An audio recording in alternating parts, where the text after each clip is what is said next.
So we know this conquest was real, and the prophets appeared because of this miraculous feeling of salvation in the south, that somehow the south miraculously survived. Now before you go, let me just give you a little bit to chew on, so we get the maximum of what you're paying the state for. In the book of Isaiah, we're not going to read Isaiah first, we're going to read Amos first next time. I don't want to read it till you've got a chance to read it. Look here. Here is Isaiah. I'm just going to put my finger in the page here. The vision of Isaiah, son of Amos, with a Z, concerning Judah and Jerusalem, nothing about the north, you see. And the reigns are Uzziah, Jotham, Ahaz, and Hezekiah. All these kings can be found in the book of Kings and Chronicles.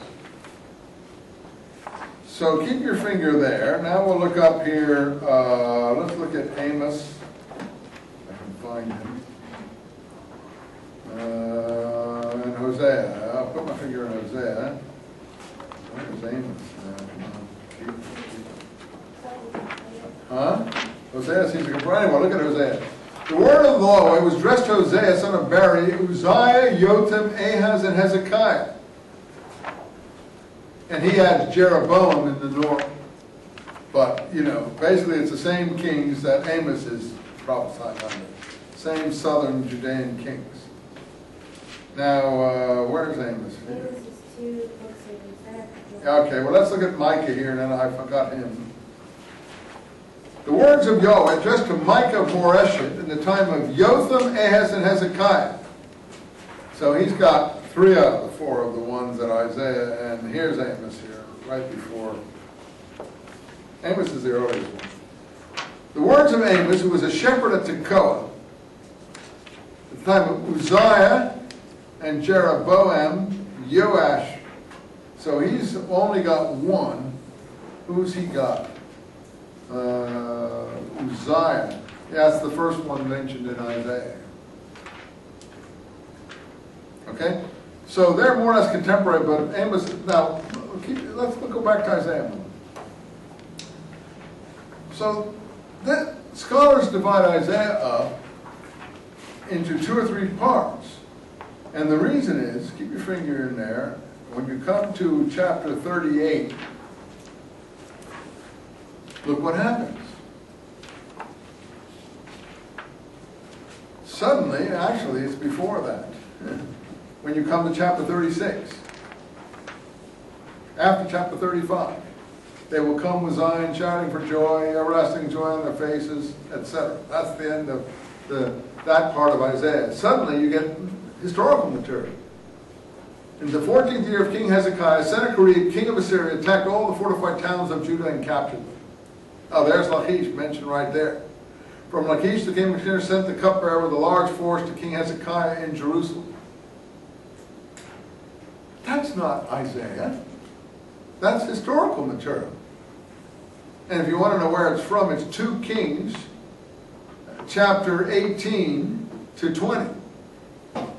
2 Kings, you want to put your finger in, you'll find it. It's 2 Kings 13 to be precise. 2 Kings 18, 13 to 20. Let's look at 2 Kings if we can find it. Keep your finger in there. Let's go back here. 2 Kings, 2 Kings, 2 Kings. See, we can't read all this, but 2 Kings, I said chapter 13. Let's see. Let's see. What did I say? Chapter 18. Oh, 18. Not Verse 13. 18, 13, verse 13. Thank you. Oh, there it is. In the 14th year of King Hezekiah, Sennacherib, king of Assyria, attacked the fortified towns. There it is. And it goes on like that. May not be exact, but it's pretty exact. Now, most people don't even know this about Isaiah, do they? You tell this to most people, there's historical material right in the middle of it, which divides the book up, really. It's pretty clear. Oh, I know with the eyes can see it. So this historical material is third-person historical material, 37, 38, 39.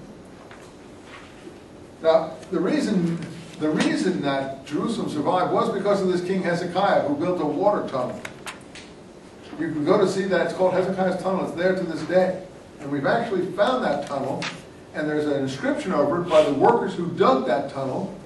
And they explain in the inscription how they could hear that was being dug from two ends, like this. And in the inscription they said, we can hear the other diggers digging, but we can't find them. And so the tunnel starts to swerve inside because they're trying to meet up with the other diggers coming from the other way. And then finally they hit each other. And the plaque commemorates this. And it exists. The plaque exists. I think it's in the Israel Museum.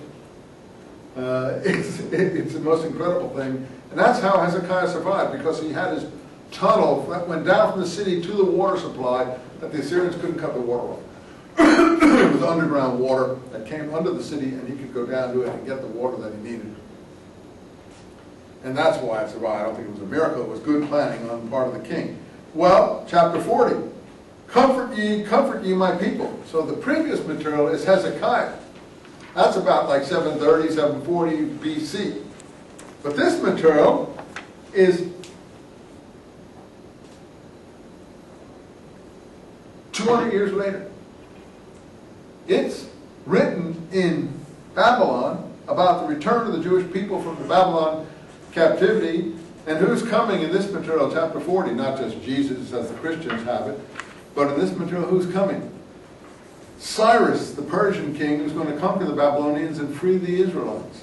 So all this material is 200 years later. It's by another person who's writing 200 years later. Someone, or he himself, has tacked this onto the other Isaiah. So we have two Isaiahs. That's what we say. We have Isaiah 1 and Isaiah 2.